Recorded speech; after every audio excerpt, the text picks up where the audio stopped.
What's happening? What's up, buddy? That's a hell of a fucking belt buckle. Like What is that? What is that? What's going on there? So this one is for a horse I have called Maverick Buzz the Tower that won reserve at the Futurity. And they give you a belt buckle if you win? A belt buckle and money. That's a dope belt buckle. Expensive belt buckle. So guys like you that understand horses, like if you saw someone with one of those, you would know exactly what that is right away. Oh, yeah. And the year. Depending on the year, I'm going to know the horse. It's like you in fighter. It's like you in fighters. I guess it's probably similar. Yeah. But Like, oh, that guy won the thing in 2012. He fought so-and-so and this. Same with me and horses. It's always so interesting to me how there's these different sort of categories of interest that people have that, you know, one person might not know anything. I don't know anything about horses, but you're like fucking balls deep. You know, fuck everything about horses. It's crazy. Yeah. It's such an interesting, like, pool of knowledge, the people that are really into horses. And then they start explaining it, you go, oh, this is not as simple as, oh, that's a horse and that's a horse too. Like there's genetic lines and there's certain tendencies that certain horses actually pass on to their offspring. Oh, yeah. Oh, it's crazy stuff. There's a stallion, and I really like him. I've got a number of horses by this stallion. His name's Spook's Got a Whiz. And they're just incredibly balanced, real feely, very, very quick-footed, big stoppers. But they see dead people. They see ghosts. So, like, What? once every 3 months, for no reason, this thing's going to fucking check out. And I mean check out. Just decide, it's not safe here. We're going back to the barn. You can come with me, or I'm going to buck your ass off, or I'm going to flip over. No, he just loses his mind. Whoa. And you never know when it's going to happen. And his children have this as well? Yeah. Whoa. Just a little quirk. And But other than that, they're fucking automatic. that's a big quirk. That's like if you have a Corvette and it decides to drive home. Yeah, a little bit. A little bit. Most of the time you can go to the store. We all deal with it because they're worth it. I guess, but that seems so crazy. The horse do you really think it sees ghosts? I don't know what he sees. Some kind of boogeyman. A lot of them are deaf. So Really? Yeah. Why? So, well, there's a gene. Typically, if you see a horse with a white face and the white goes above the eyes, typically that horse is deaf. Wow. And so they can't hear, but they can feel the vibrations. So like that could set one of those horses off. Just anything pounding on the ground that might be something chasing it. Yeah, I mean they're prey animals. At the end of the day. Right. So Wow. The deaf thing's crazy. Yeah. I wonder if that has any sort of an advantage where they could sort of tune out distractions. You know, I would imagine if a horse is at a rodeo. Now, yes, 100%. Because, you know, this crowd's a screaming and yelling is not going to bother them. Now, if they start stomping their feet, I was going to show this one horse of mine, and I'm about to run in the pen, and all these guys are cheering for this Italian rider, and they're all beating on the side of the arena. Oh. And my horse checked the fuck out. He checked the fuck out. Like a whole herd of elephants chasing yeah. him. Wow. I can imagine how weird that is for the horse. Yeah. Like it's being told to do something, but its instincts are like, no, Yeah. we got to get the fuck out of here. Yeah, I we're can't hear gone. anything. That's nuts. Yeah. The hearing thing, there's a famous pool player. His name is Shane Van Boning. He's like one of the greatest pool players of all time, if not the greatest. And he's deaf. And he has hearing aids. And when he plays, he shuts them off. He just goes click and goes into this world. The zone. Just of balls and geometry. And just doesn't miss. Just he's a horrifying person to play. And Really? because of the fact that he's got that extra sense shut off, like the hearing, he can shut it off. It's not just that. I mean, he's also obsessive. He practices 10 hours a day. I mean, he's an all-time wizard. Like, he's won the U.S. Open, which is the hardest tournament to win in all of pool. He's won it 5 times, which is just not. There's only one other guy in history, Earl Strickland, that's won it 5 times. Everybody plays pool, like everybody, a little. Yeah. But then the levels to the game, like you start getting a professional pool player, Yeah. and they're playing a totally different game. It's a totally different. Just watching it, you realize like, oh my god, what am I doing? I'm hitting the ball way too hard. I don't know what I'm doing. My angles are all fucked up. Like this guy's playing that with English. I would have just hit it straight. And they're doing a them, spin, a backspin. It hits over here, and the ball. Yeah. It's the control of the ball. It's just like they're a part of the stick is the part of their body. The stick and the ball, they're all connected in space and time, and they know where that ball's going within millimeters. Yeah. It's nuts to watch. Like some of these guys, they'll hit a ball and it'll travel. It's a 9-foot table. It'll travel all the fuck away around the table. It's like a 12-foot distance, and it'll go in a 2-inch spot. Yeah. And you just go, fuck me. Yeah. It's great. And then if you do that, and you're deaf too, like you don't even hear the cheers. You're just still in the zone. It's just hyper focused. Yeah, just hyper focused. Autism probably helps too. Yeah. If you have that. Yeah. You know, a lot little. Yeah, oh yeah, just a touch. I of got autism. a little, I think. I think anybody's good at anything. Anybody's good at anything is either ADHD or autistic. Yeah. Yeah. They tried to give me medicine for the ADHD. Did they? Yeah. I'm like, fuck no. How old were you when they tried to give it to you? Oh, they did give it to me when I was a kid. Really? Yeah. What'd they give you? And then who knows? But whatever, you're lobotomized, right? And then, and so I stopped taking it just because now you're just like, yes. You know, and so my parents were like, fuck it, just let him run around. My neighbor's kid, they gave it to him when I lived in California. It was such a bummer. He was this wild little kid, and they gave it to him, and all of a sudden he was flat. Yep. And I was like, oh. And the lady was like, oh, he's on medication now because he's hyperactive. I'm like, oh, my God. Not my kid, not my place. Yeah. I'm not saying nothing. I just go to work. You know, I was single back then, and I was like 28 or 29, and I was just so confused how you could do that. And then I kept thinking, like, if somebody did that to me when I was a kid, for sure I would have been on drugs. Yeah. If my parents knew about those options, they could shut me the fuck up. If I had the wrong parents, my parents wouldn't have done it, but if I had the wrong parents, 100% I had all the traits that would have allowed me to get on Ritalin or whatever. It's a fucking superpower. If you understand it, exactly. It's a superpower. Yeah. If you could find something you love. People say, how in the world can you write a script? You write all these things. Like, it's not that hard. Like, once I know what it is, you could sit me in an airport around 1,000 people. I won't hear them, and I can sit there for 12 hours straight. Because you love it. I just hyper focus. But if somebody wants you to pay attention to the history of Pop-Tarts or something, it's not going in there. Physically can't do it. Yeah, it's not going in there. Yeah. Yeah, that's the superpower. Yeah. The superpower is you could find something you love and focus on it, but the way our education system is designed is so ass backwards. You take kids that are so energetic and they have so much life, and you just squeeze it out of them. Just sit still, stay put, listen to boring shit. And all day they're just fighting this desire to scream and just run out of the building and go do something fun. Wasn't the, essentially what we call the modern public education system founded by the Rockefellers as a means to create workers? Yep.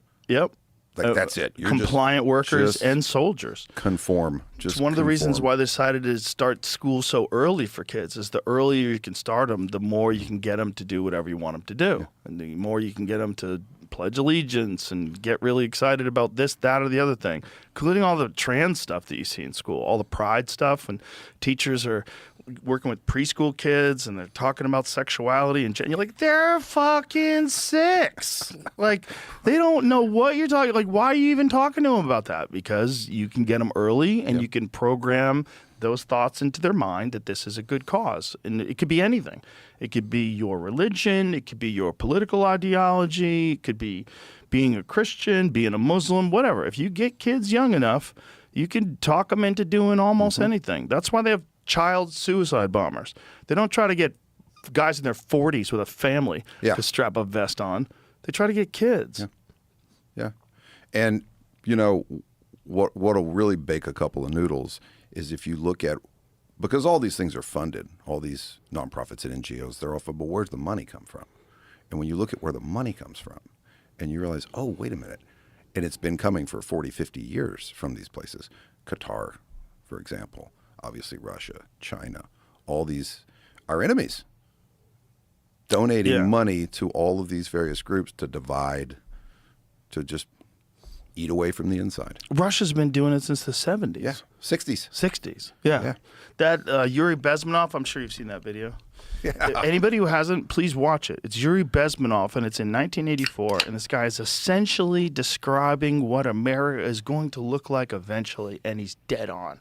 Just dead on. Yep. Dead on with the communism, the Marxism, the stuff in the universities, just completely poison their mind, push out any ideas of patriotism being a virtue, all the hate for America that you have, like all the division, all of it engineered. Yeah. And it's wild. Just look at who it benefits. That's Yeah. it. That's it. It's real simple. Yeah. Just look and see who it benefits. Well, it benefits a lot of people in this country as well, unfortunately. There's a lot of people that really love division, and they can profit off of it, and they can work an angle. You know, we're with you. And this is a big part of the problem with the whole idea of nonprofits. Because nonprofits, in theory, are awesome. It's a great thing that people are willing to donate their money. Like wealthy people who are doing well say, you know what, I think my money could be best suited helping out other people. It's beautiful. It's one of the most amazing notions about people, when they can be charitable when they don't have to be. They do it because they want to and they really want to help. Then you find out what's really going on, and that the majority of the money is going to overhead and in employees. Well, think about this. If I create a nonprofit to go solve, well, LA is a perfect example. We can look at the homeless situation that they have there, and all of these NGOs that are getting all of this money. And the problem's getting worse. It's not getting better. Right. It's getting worse. But if I form an NGO and that's my cause, and I solve the problem, well, then what do I do with my NGO? Exactly. Now I got no money. Now there's no reason to give me money. So they don't create them to solve problems. The If incentives anything, are totally exacerbate the problem. Make the problem worse. Make it longer. Make it bigger. Look how big the problem is. We need more money. Some guy was doing a breakdown of the people that work in the homeless industry, I say in air quotes, in California, because that's really what it is. They spent $24 billion on the homeless problem, and no one can account for it. And they tried to get an accounting of it. They tried to do an audit of it, and Newsom vetoed it. Like, why would you want to know? Let's stop all that nonsense and build this fucking train track to nowhere that's never going to get built. Well, they have a mile of it. They have a mile of that train. It only costs $100 billion. Relax. Like, things take time. They have a fucking mile. And they're, well, we're trying to choose the path. How about right beside the I-5? How about that? How about right next to the flat fucking highway? Everything they do sucks. Yeah. How about that stupid fucking road over the highway to make sure the mountain lions are safe? Yeah. It's like over $100 million still not done. And they have them, by the way, that's not a new concept. They have those throughout the West. Yeah. And they don't cost shit. They don't cost much money at all. They fix them quick. They do it quick. It's just... Yeah, they're done in a couple of months. Yeah, pour some cement, Yeah. put some sod down, plant some fucking grass, and away you go.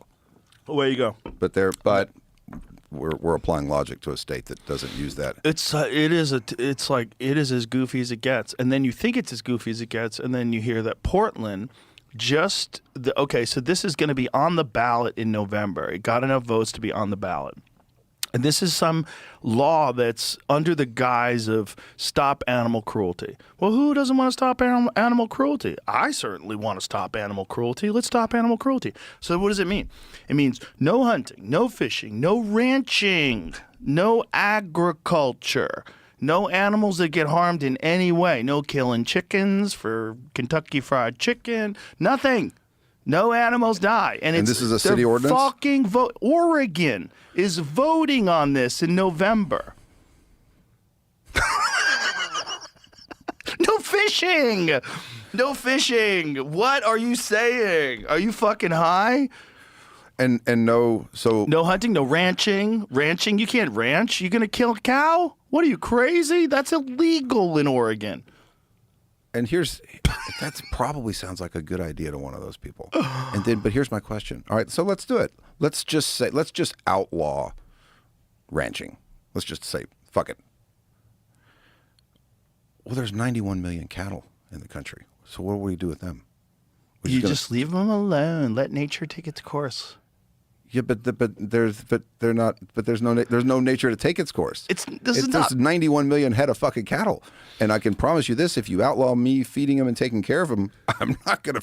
Then they're wandering the highway. Yeah. And then the bulls are out. Yeah. So you're gonna keep the bulls contained? No. So the bulls are gonna kill people. Yeah, and make more cattle. And make more cattle. Yeah, so now we have 900 million cattle in 3 decades. Yeah, and fuck all your fences. Bulls are going to smash them.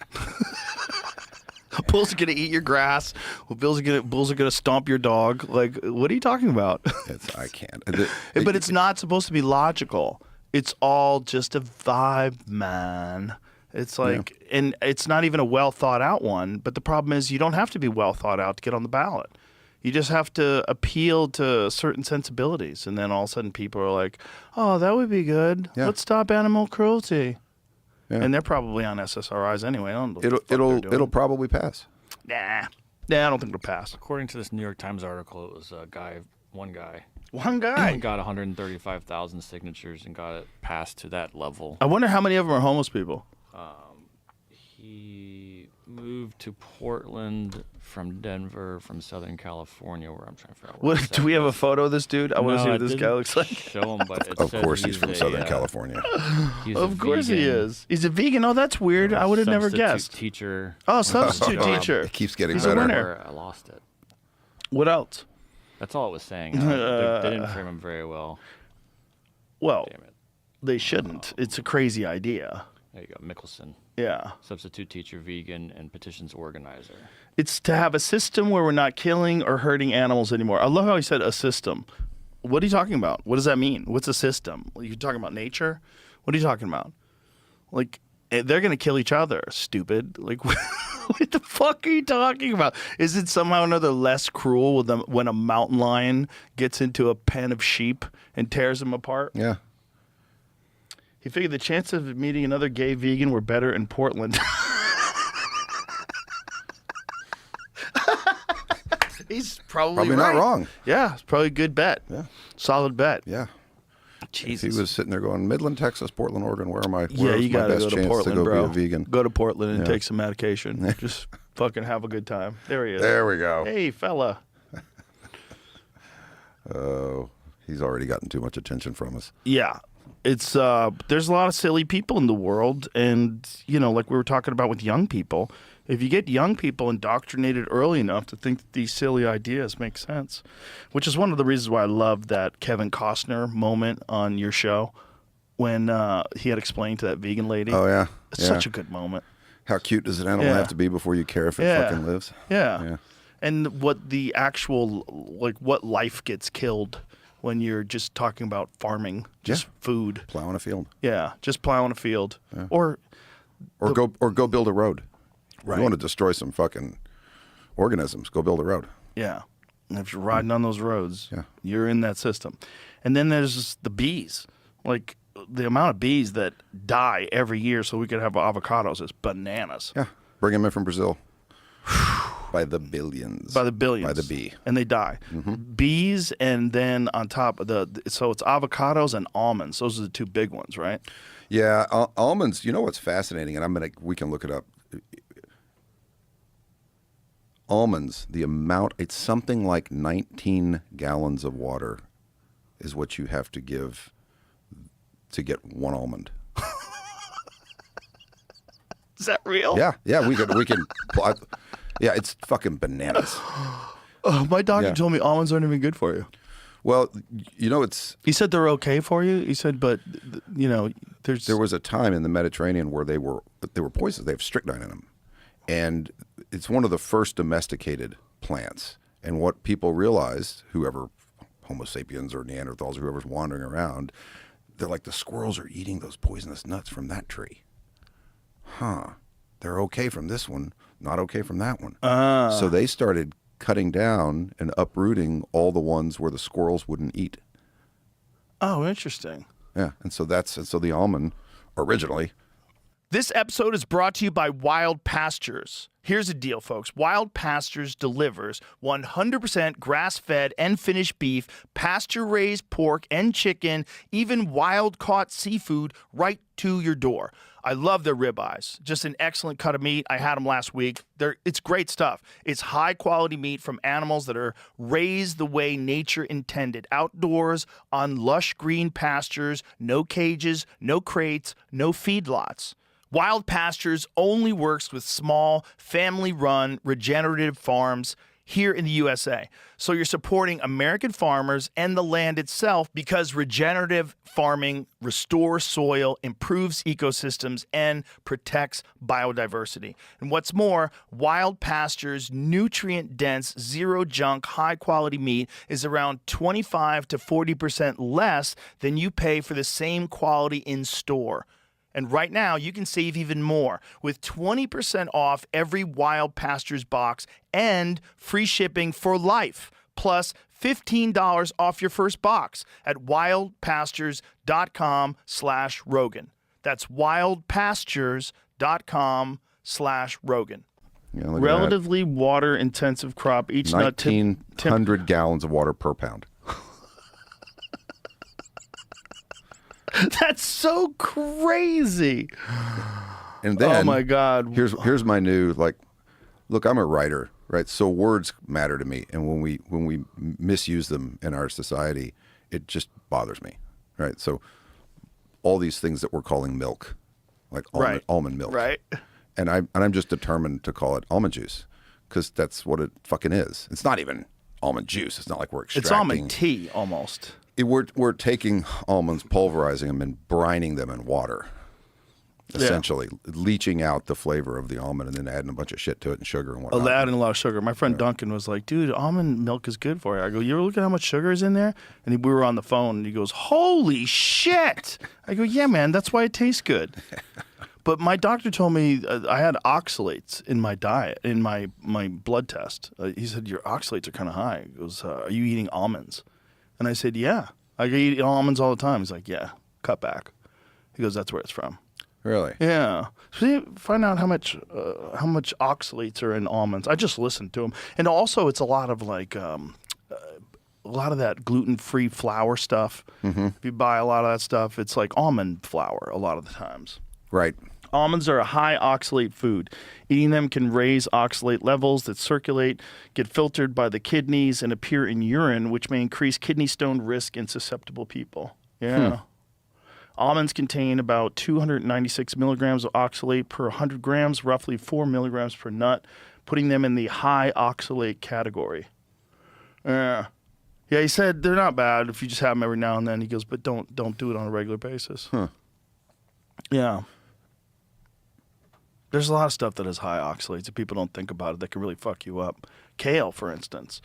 Like Really? I used to drink kale smoothies all the time until another doctor told me you really should cook the kale.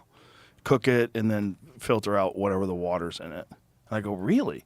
I go, why? He goes, oxalates. He goes, you want to cook the oxalates out of them. Really? Yeah, and that's apparently what causes a lot of kidney stones. With some folks, they drink a lot of those green smoothies, which I used to do every day.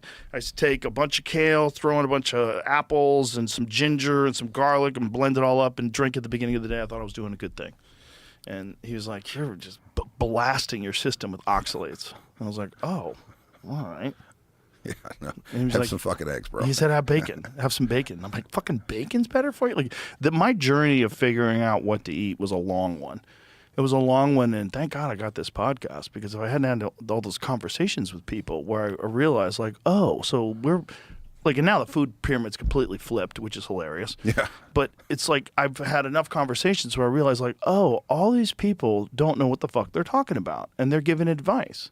And it's weird. It's weird how much bad advice there is for food and for health and for fucking fill in the blank. Almost everything in our society. Our food pyramid was created by Johnson & Johnson. Yeah. Didn't it? Or Yeah. Kellogg's, which is Kellogg's, one of those, Johnson. yeah. It's like, how do we get people to eat our shit in the morning and then again at lunch?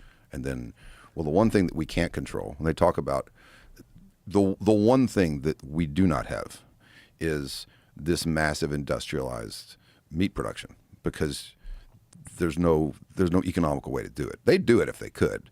Harris Ranch, which you've probably seen off I-5 in California, is the closest version of that. But what it is a feed yard, right? Where you get them together and feed cattle for 90 to 150 days before you go send them off and slaughter them, right? That's the closest thing there is to an industrialized beef industry, because it's a very inefficient way. It's way better to farm, right? It's more efficient to farm than it is graze cattle. So you only want to graze cattle somewhere that you can't farm at the end of the day. You want to graze cattle are great at taking protein from poor protein sources and metabolizing it, right? So you graze them in real rocky terrain with native grasses that you can't farm, can't till it, you just can't. And it needs to be eaten by something, or weeds will overtake it, right? Because grass grows better when it's being grazed. And so there's no way to industrialize that or centralize it. The most centralized it is at the packing house, right, where you've got 4 major packing houses that control 90-something% of the beef industry. And that's starting to change. COVID was extremely helpful for the smaller farmer and rancher to sit there and get their product out, right? And find they start popping up. People have opened these USDA facilities that don't process 800 head of cattle an hour. They maybe do 50 or 50 a day. And now people can go there because they're a USDA facility. They can buy beef directly from them, buy it from the rancher, right? And you can control where your food's coming from, as opposed to what was happening, where you'd get a bunch of, if you're going to go get a burger, you're eating some Australian killer bull, right, for the most part, or something from Brazil, or you're not eating something that you want to eat, right? When you go to a nice steakhouse, the steaks there they're going to come from most likely Texas, Iowa, Nebraska, Montana. There's select areas where people are spending that kind of attention and time to raise that kind of quality of beef, right? And it's being done by smaller ranchers. It may be a big ranch, but it's still operated by relatively few people. 4 Sixes is 300,000 acres, but there's 12 cowboys. Wow, for the whole 12 thing. cowboys for 300,000 acres is nuts. Yeah. How do they keep track of everything? I mean, we break it down into pastures, and then you have, and then the pastures fall under. The terminology is this. Let's say, if you're in Guthrie, there's a camp, and we call it South Camp, because it's in the South, and it's responsible for 50,000 acres, right? Which is broken down into multiple pastures that are between 7 and 10,000 acres. There's one big pasture in that camp that's like 14,000 acres. And so then you have North Camp. You have what we call. Then we have camps around the town, little town of Guthrie. So you break it down into the responsibility of each cowboy's somewhere between 35 and 50,000 acres. Wow. That's a hell of a responsibility. Yeah. That's a lot of work, man. A lot of work. What's really interesting about your shows, particularly Yellowstone, it got people like really attracted to the idea of brutal hard work as being romantic. Yeah. People like really identified with those guys on Yellowstone that were just like so dedicated to that ranch, so dedicated to busting their ass and working all day, hard fucking work, and then just hanging out together afterwards. And there's something about that life that's so simplistic and romantic to people that it just really resonated with so many people. They didn't even know that they liked that. Well, it's uniquely American, right? And the amount of freedom that is. So we move somebody out to South Camp, and we go, okay, so here you are. There's your house at South Camp. See you in a week or so. Go figure shit out. Keep track of the cattle. And you give them a string of horses, and they work their horses, and they ride that property. They know every inch of it, and we don't have weekly corporate meetings. How do they get supplies? Is like the house stocked in advance? Yeah, they go to town. Towns, which is an endeavor, right? Town's 90 miles away, so you go to town once a week, right? It's stock an adventure. Stock up, go back. Wow.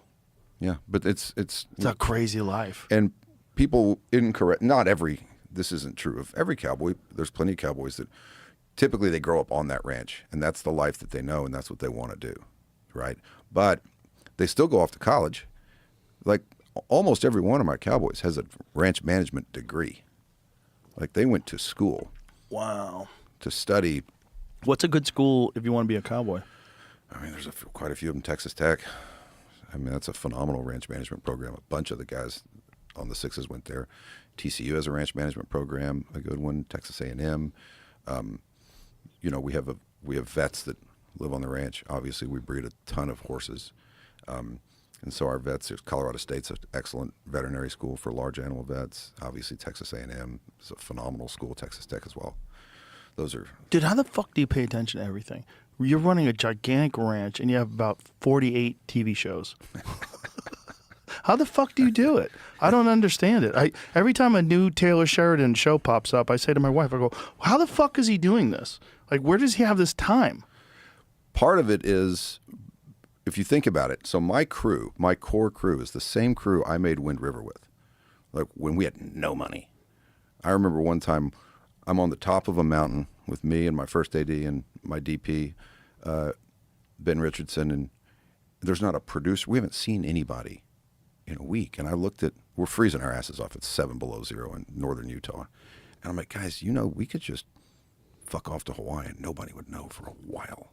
Like, we have their money and they don't know. They don't actually know where we are. They're just trusting that we're going to make this movie, which we did. And it was incredibly difficult. But that's the same team that went over and did Yellowstone, which is then the same team that went up and did Mayor of Kingstown with me, and then 1883, 23, Lioness, Landman, all of them. And we've promoted from within. I've got PAs that are now first ADs. I've got camera operators that are now directors.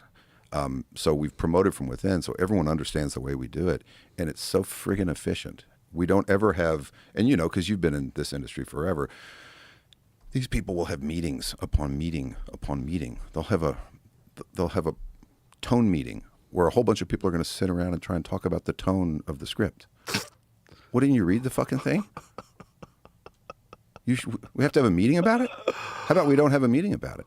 And then they'll have a, and this is also networks. They love this shit so that they can have a reason for their existence, right? All these middle management people. And they want to do a prop show and tell where someone's going to come show them all the props that we're going to use. Really? Well, we don't do that shit because I'm like, I need your permission to use which Bic lighter I'm going to use in this fucking scene. How about I just make the decision? And how about we use the same Bic lighter in all these fucking shows and I don't ever have to pick a Bic lighter again? How about that? So we just streamlined it and made it to where it's so efficient. Typically a TV show will start up and they'll prep for 12 weeks before they start filming. We do it in 4. Wow. Well, that makes sense. It makes sense that it's streamlined because I've been on shows when they first start out and it's chaos and there's a lot of network involvement and there's a lot of bullshit. But then once it gets going, they go, oh, you guys know what you're doing. Yeah. Leave me alone. Yeah. Yeah. We're there from the beginning now. That's beautiful. We haven't missed. If you don't miss. Right. Well, it's like you don't miss. Like you don't miss with the writing. You don't miss with the storylines. Like you don't have any duds, man, which is just incredible. It's an incredible accomplishment to have that many fucking shows and all of them be good. And all of them be, you know, like very addictive. You know, Landman is so addictive. It's that show. It's about something very serious, and then I can just throw shit at it. Yeah. Let's just take a bunch of old people to a strip club. Billy Bob is fucking awesome. He's a genius. I love that guy. Yeah. He's so good on that show. It's like it was made for him. It was made for him. I mean, he's done so many things. I went to Billy Bob before I wrote a word, and I told him, I said, if you don't do this, I'm not going to do it because I'm not going to chase my tail. He goes, well, what is it? I said, basically, I want to take your character from Bad Santa and put him in West Texas and run an oil company. He goes, you want the guy from Bad Santa to run an oil company? I said, that's what I want. He goes, that sounds fucking awesome. Like, yeah. Well, it's educational too. I mean, a lot of people like have no idea how the oil business works, and you watch that show, you're like, oh, Jesus Christ, what a crazy job. It's an insane job, and the other thing about it is we're so completely dependent upon petroleum in every single aspect of our lives. So completely dependent upon it, and we can debate how bad it is or isn't, and or not debate it. The reality is we don't have an alternative. Like, it does not exist. It simply doesn't exist. And we could sit there and say, well, wind and this. No. You sit down with any climatologist and any engineer, they're going to tell you our best hope for a replacement of petroleum fuels is cold fusion, and we're 30, 40 years from it being something that we can rely upon. And reduced little nuclear reactors, like itty bitties, like the size of this coffee pot. That's what they're talking about. They're talking about like individual reactors that people have in their homes. I'm like, how long does it take before there's disasters? Like, that sounds fucking... Having a really good nuclear power plant for a city is an awesome idea. Having everyone have their own nuclear power plant sounds fucking crazy. You know, How many assholes are going to cut into that thing? Well, people still put fucking metal in microwaves, so Right. I don't think we should On be purpose. giving. Yeah. I've done it. I'm like, well, how bad can it really be? There's people that leave their fucking gas on so Yeah. that someone can die in the house. No, we don't need. People are nuts. Yeah. People are nuts. If you literally have consumer level nuclear power plants, not with these monkeys, not with the human beings that we are today, our current form, we're not enlightened enough to have personal nuclear power plants in our house. No. Oh fuck.